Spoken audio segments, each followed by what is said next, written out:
पार्टीत म्हणत होता ना की साळवी साहेबांच्या बंगल्यावर माणसं न्यायची होती. आजच न्या आहे का माझा? हीच ती वेळ, हाच तो क्षण. ऐन वेळेला गोळी मारणारा तो माणूस कोण होता आणि त्याने का वाचवलं आपल्याला?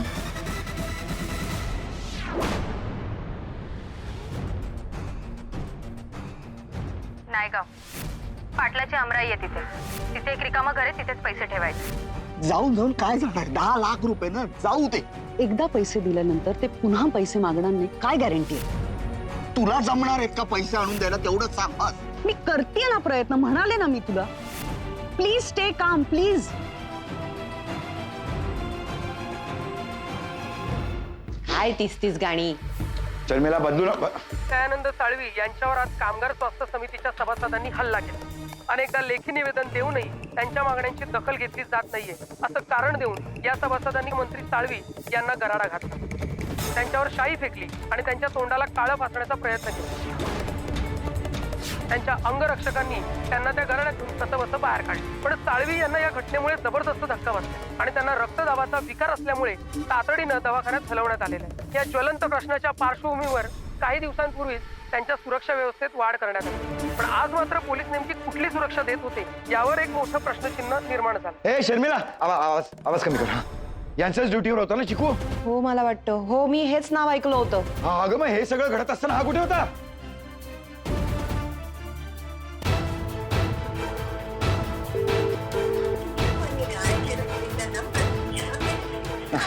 सारखा कट करतो हा. फोन उचलेल तर शपथ.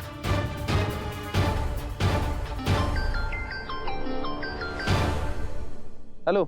हा चिकू, अरे कुठे आहेस तू? मी कामावर आहे. चिकू कुठल्या कामावर आहेस? तुला अरे मी कामावर आहे सांगितलं तर कामावर आहे ना. कुठलं काय? अरे ते टीव्हीवर काय सांगतात, तू कुठेस? तू सांग आधी. काय टीव्हीवर काय? ए थांब, मी तुला कॉल बॅक करतो. थांब, दमदाड्याचा कॉल आहे. कट केला. काय चाललंय? हा बोल ग. सर सर कुठे आहात तुम्ही? काय झालंय सगळ्यांना? एकच प्रश्न सगळे विचारताय मला, कुठे कुठे? काय जगबुडी झाली आहे का? हो हो, राडाच झालाय आणि आता खूप मोठा बवाल होणार आहे.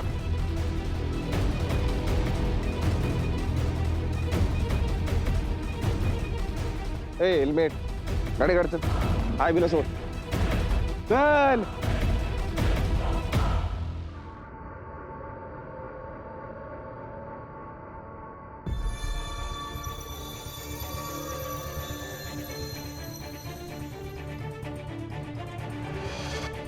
अभय,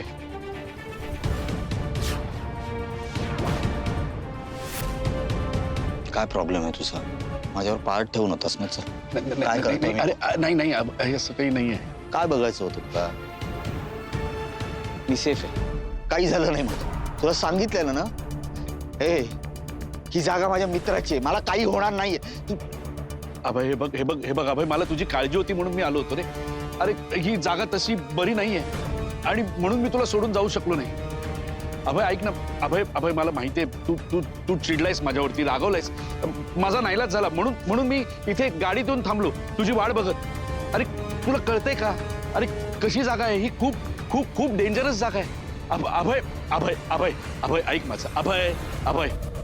अभय तुला कळतंय काय किती डेंजर जागा आहे? आणि मला सांग कुठे आहे तुझा मित्र? हा, आणि तू इतका वेळ त्या आतमध्ये बसून त्या झाडाच्या इथे काय करत बसला होतास? अरे उद्या तुझ्या जीवाचं जर काही बरं वाईट झालं असतं, कोणी काही करून टाकलं असतं तुला, तर पत्ता तरी लागला असता का आम्हाला? काय करायचं होतं सांग. मी अभय प्लीज सांग, तू का आलायस इथे? अभय सांग ना अभय. अरे अभय बोल ना माझ्याशी. ए अभय, बरं जाऊ दे, चल. अरे मी तुला गाडीने सोडतो, चल ना अभय.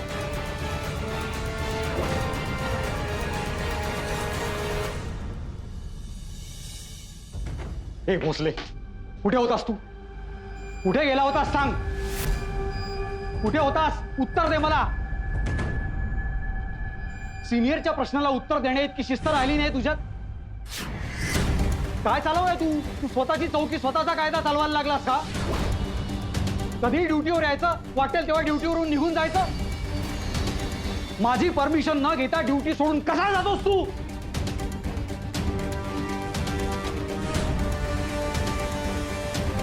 कुठे जातोस रे तू? तुला नाद लागलाय का कशाचा? बाईचा नाद लागलाय तुला? दारू दारू तू पित नाहीस मला माहिती, मग काय गांजा चरस काय करतोस तू? सांग मला, कुठे गेला होतास? गर्लफ्रेंडकडे? घरी काही इमर्जन्सी का? ड्युटीवर झोप लागत नाही म्हणून गार्डन मध्ये गेला होता एखाद्या झोपायला? कळतं का तुला इथे काय चाललंय ते? तुझ्या मूर्खपणामुळे अख्ख्या डिपार्टमेंटची चिथ होत आहे तिकडे. तुला प्रोटेक्शनची ड्युटी लिहिली होती मंत्र्यांची, त्यांच्यावर हल्ला कसा झाला? कुठे गेला होता तू? महाराष्ट्रातल्या एवढ्या मोठ्या मंत्र्यांवर शाही फेक होते, त्यांना हॉस्पिटलाइज करावं लागतं. याचा परिणाम काय होणार तुला कळतं? चिथ व्हायला लागली आहे. मुंबई पोलीस डिपार्टमेंट, अरे याच्यापेक्षा व्हिडिओ गेम मधले पोलीस चांगलं काम करतात असं म्हणायला लागलेत लोक. तू का आलीस? विदाउट परमिशन का आलीस? तू चल. बाहेर पत्रकार आलेत. पत्रकार?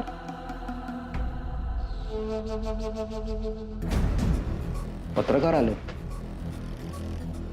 अच्छा,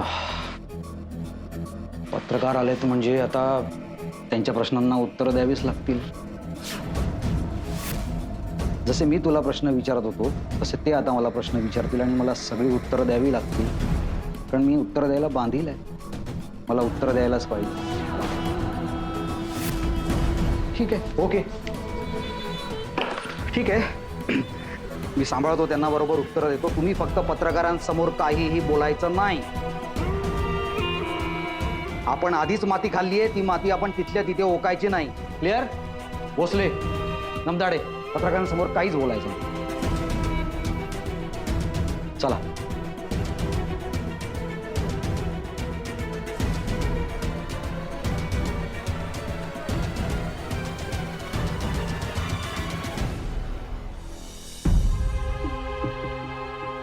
काय रे, तू काय इथे उभा आहेस?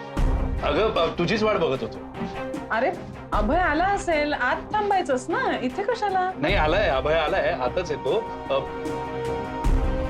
हे कोण? व्यंकट सावंत.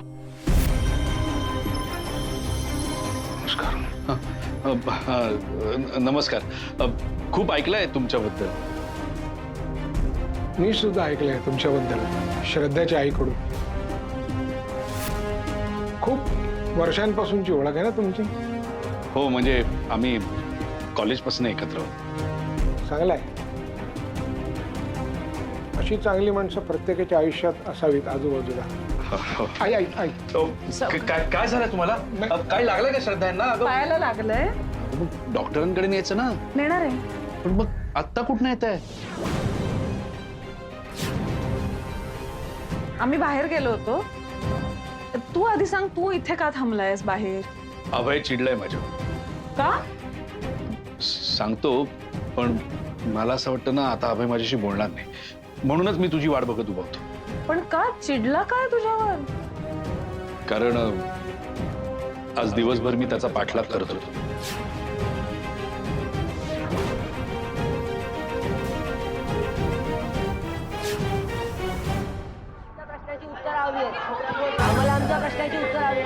मला माहिती आहे तुमच्याकडे खूप प्रश्न आहेत. बसा बसा प्लीज. खूप प्रश्न आहेत तुमच्याकडे. आज प्रश्नांचे तोफ गोळे घेऊन तुम्ही आलेला आहात, पण तुम्ही मला मात्र तोफेच्या तोंडी देऊ नका प्लीज. मी आधीच शर्मेनं मेलोय. साळवी साहेबांच्या बाबतीत जे काही घडलं ते अत्यंत दुर्दैवी आहे आणि त्याची संपूर्ण जबाबदारी मी स्वतःवर घेतो. प्रेस कॉन्फरन्स झाल्यानंतर मी स्वतः त्यांना भेटायला हॉस्पिटलमध्ये जाणार आहे साहेबांना. आणि आता साहेब जे म्हणतील तो न्याय असेल. तुम्ही जो कराल तो न्याय. मी माझं शीर काढून असं तुमच्या समोर ठेवलंय असं समजा. अजून काय बोलू? नाही, ते सगळं ठीक आहे सर, पण हे झालंच कसं? नाही म्हणजे पोलीस प्रोटेक्शन असताना जर हे हल्ले होत असतील तर ही गंभीर बाब आहे. इतके दिवस सामान्य नागरिकांना असुरक्षित वाटत होतं, आता नेत्यांनाही असुरक्षित वाटायला लागलं तर काय होणार या शहराचं? हे बघा नेहाजी, या शहराची आम्हाला पण खूप काळजी आहे. हे शहर आमचं मूलच आहे एक प्रकारे. हे बघा, मुलाची काळजी सगळ्यांनाच असते, पण त्याची जबाबदारी फक्त आईची असते, असा तो प्रकार आहे. आमची जबाबदारी आम्ही खूप चांगली जाणतो पण ही जबाबदारी इतकी मोठी, इतकी प्रचंड मोठी आहे की कधी कधी बाळाला सांभाळताना आई सुद्धा चूक करते हो. पोलीस सुद्धा थकतात, पोलीसही माणसंच असतात ना. नाही ही सर पळवाट आहे. तुम्ही तुमची जबाबदारी झटकताय नाही का? तुम्हाला उत्तरं तर द्यावी लागतील. डिटेल इन्फॉर्मेशन पाहिजे सर. इतक्या मोठ्या मंत्र्यावर हल्ला झालाय. ऐकून घ्या. साळवी साहेबांच्या प्रोटेक्शन मध्ये जो ब्रीच आणलाय तो कोणी आणला त्याची इन्क्वायरी होणार आहे. इंटरनल एन्क्वायरीचे ऑर्डर्स ऑलरेडी देऊन झालेले आहेत. तुम्हाला माझी स्टाईल माहित आहे, धडक कारभार. घटना घडल्यानंतर मी लगेच दुप्पट वेगाने कामाला लागत असतो. तसाच याही वेळेला लागलोय तर एन्क्वायरी होणारच. पण पोलिसांची स्वतःची एक बाजू असते. आमचे पोलीस अधिकारी 24 तास उन्हातानात काम करत भटकत असतात. ते थकतात हो, माणसं असतात ती, बरोबर की नाही? मी कोणाचं नाव घेणार नाही स्पेसिफिक असं, पण काही अधिकारी मानसिक आणि शारीरिक दृष्ट्या हे चांगल्या अवस्थेत नाही.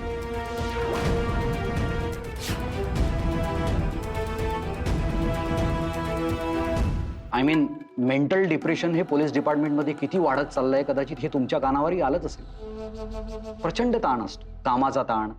रोज हजारो लोकांना हजारो प्रश्नांना उत्तरं देणं, तुमच्याही प्रश्नांना उत्तरं देणं. करेक्ट? काही अधिकाऱ्यांना मानसिक उपचाराची गरज आहे, काउन्सिलिंगची गरज आहे. मानसिक आरोग्य बिघडलेले, मेंटली डिप्रेस्ड काही अधिकारी आम्ही आयडेंटिफाय केलेले आहेत आणि ॲज देअर सिनियर मी स्वतः त्यांच्या उपचाराकडे लक्ष देतोय. आणि हे आजपर्यंत कोणी केलेलंच नाही, त्याचाच हा परिणाम आहे. आणि आम्हालाही ही सिच्युएशन खूप उशिरा कळली म्हणून आम्ही ही जबाबदारी त्यांना दिली. अदरवाईज दिली नसती, ती मी स्वतः पार पडली असती. आणि मी जर स्वतः पार पाडली असती तर being a senior, very senior officer, आता जे घडलंय ते माझ्या हातून घडू शकलं नसतं. ॲज अ सिनियर ऑफिसर मी माझी रिस्पॉन्सिबिलिटी स्वीकारतो. पण तुम्हा सर्वांना माझी कळकळीची विनंती आहे की या क्रुशियल सिच्युएशनमध्ये तुम्हा सर्वांची पोलीस डिपार्टमेंटला तुमच्या मदतीची खूप गरज आहे. प्लीज पोलिसांची ही ह्युमन बाजू एकदा समजून घ्या. सर कोण आहे ते अधिकारी? सर कोणाकडे दिली होती ही जबाबदारी? सर तुम्ही सांगितलंच नाहीत आम्हाला तर आम्ही माणूस म्हणून कसा विचार करणार ना? सर तुम्ही सांगितलं नाही तरी आमच्यासाठी बातमीच असेल. हे बघा, आता मी असं स्पेसिफिक कोणाचं नाव घेऊ शकत नाही कारण कोणाची मेंटल कंडिशन अशी जाहीरपणे सांगणं बरोबर नाही. प्रत्येकाच्या प्रायव्हसीला रिस्पेक्ट करायला पाहिजे. I hope you understand. Sir नेमके कोणते अधिकारी आहेत हे सांगा ना. प्लीज प्लीज एक मिनिट. अरे तुम्ही पत्रकार आहात ना? हे तुम्ही पत्रकार आहात की नाही? पत्रकार आहात ना तुम्ही, मग तुम्ही शोधून काढा की. मला वाटतं मला हे बघा, मला जेवढं सांगायचं होतं तेवढं सांगून झालंय. I think you should stop here. You should stop here.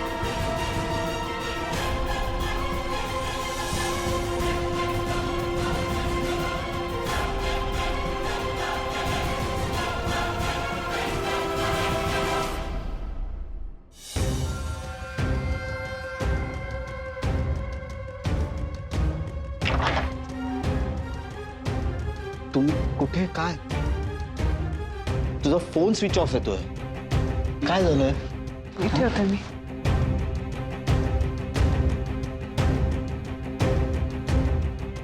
थांब, तुला पाणी देतो.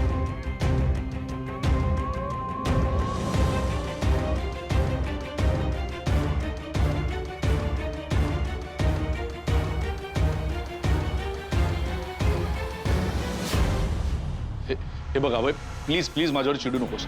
मला माहितीये तुला राग आलाय माझा, पण अरे तुला तशा अवस्थेत मी सोडून जाऊ शकत नव्हतो ना. म्हणून मी तुझा पाठलाग केला आणि तिथे गेल्यावर सुद्धा तुला वाटत असेल तू जे काही करतोयस ते बरोबर आहे, पण आज जे काही केलंस ना ते सगळं चुकीचं होतं. ते करायची गरज नव्हती. मी कुक्कुला बाळ नाहीये. मी माझी काळजी घेऊ शकतो. आणि आज जे मी काही करत होतो ना त्याला कारणं होती. अरे मग ती काय कारणं होती ती सांग ना. किंवा माझं काही चुकलं असेल तर ते सांग. मला तुला सांगायची गरज वाटत नाही. मी चिडलोय म्हणून नाही, किंवा आपली हिस्ट्री आहे म्हणूनही नाही. प्रसाद, हे जितक्या कमी माणसांना कळेल ना तितकं चांगलं आहे. कोणाचा जीव कशामुळे जाईल ना ते खरंच मला माहिती नाहीये प्रसाद. प्रसाद, अरे भाषाचं काय झालं पाहिलंच ना तू? तिचा नाहक जीव गेला कारण ती श्रद्धाची जवळची मैत्रीण होती म्हणून. अच्छा, पण अरे म्हणजे तू हे जे काही करत होतास ते पण डेंजरस होतं ना. म्हणजे तू कुठल्या तरी चुकीच्या माणसांबरोबरच डील करत होतास असंच ना? काय ग प्रसाद ऐक, माझ्याकडे या क्षणाला तुला अजून काही सांगण्यासारखं नाहीये. अरे असं कसं? डोकं दुखतंय माझं, मनस्थिती बरी नाहीये. तू थँक्यू फॉर युअर कन्सर्न. ठीक आहे, श्रद्धा येतो मी.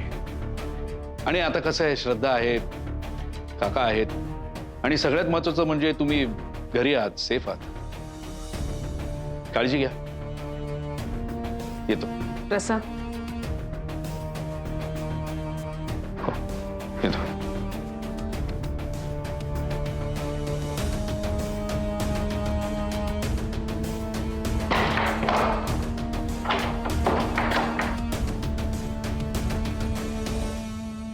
सांगशील तू कुठे गेला होतास? नायगावला 10 लाख रुपये घेऊ. तुझ्याकडे 10 लाख रुपये कुठून आले? मी केले अरेंज. तुम्ही गेल्यानंतर तिचा फोन आला होता पुन्हा. तिने नायगावच्या कुठल्या तरी अमराईत बोलवलं होतं. माझ्या मुलीचा प्रश्न आहे. पण आपलं बोलणं झालं होतं ना यावर. पण सगळेच जण प्रयत्न करतायत ना, तसा मी एक केला. आपण सगळेच अंधारात बाण मारतोय ना, तसा मी एक मारून बघितलं. ऐका, मगाशी ह्यानं काय झालंय? काय हो? काय नाही, जीवावर आलं होतं, पायावर निभावलं. कसे कसे जीव वाचून पळालोय आम्ही तिथे.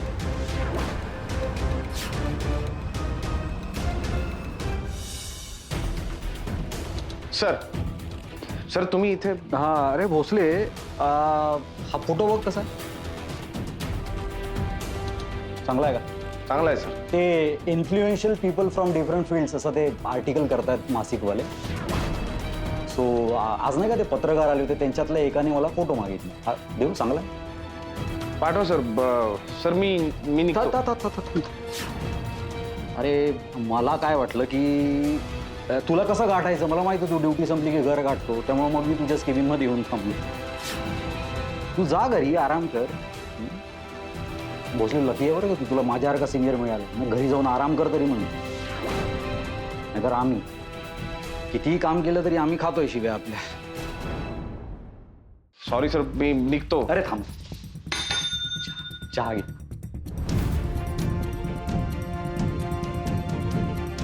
साहेबांसाठी स्पेशल चहा आण, मला एक ब्लॅक कॉफी आण.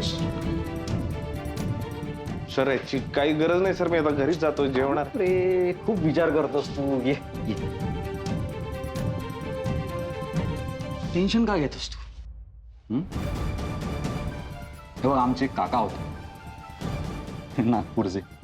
संपूर्ण नागपुरात एक नंबरचे खत्रूड आणि खडूस म्हणून फेमस होते अख्ख्या नागपुरात. काय व्हायचं की कॉलनीतल्या सगळ्यांची त्यांची खूप भांडणं व्हायची. तो माणूसच तसा होता. पण त्यांच्या बिल्डिंगमधल्या त्यांच्या मजल्यावरच्या लोकांशी मात्र त्यांचं खूप पटायचं. इतके चांगले वागायचे, म्हणजे स्प्लिट पर्सनॅलिटी आहे की काय असं वाटावं, इतके छान वागायचे. म्हणजे तिथले सर, हां सॉरी, तो म्हणजे व्हायचं काय की हा माणूस सज्जन आणि देव आणि इतका चांगला माणूसच पाहिला नाही असे तिथले लोक म्हणायचे. काय व्हायचं, बाहेरच्या कोणी येऊन त्यांना शिवी जरी घातली ना, तर त्यांच्या मजल्यावरची 4-5 लोक तरी त्यांना सपोर्ट करायचे. म्हणायचे की हा माणूस देव, याच्यासारखा सज्जन आणि चांगला माणूसच नाही आहे दुसरा. काय कळलं तुला या कथेमधून? आपण काय करतो, आपण आपल्या शेजाऱ्याशीच भांडतो. तुझं ते पुस्तक आहे ना 100 सुविचारांचं, ते 100 वर येऊन थांबतं. हा सुविचार क्रमांक 101 आहे. बाहेर जगात कोणाशी कितीही पंगा घ्या, पण आपल्या इमिजिएट शेजारी आणि इमिजिएट सिनियर त्यांच्याशी कधीही पंगा घेऊ नका. कारण आपण कसे आहोत हे ह्यांनाच विचारलं जातं, आणि ते जे आपल्याबद्दल सांगतात तेच करेक्ट आहे असं बाहेरच्या जगात समजलं जातं. कळलं?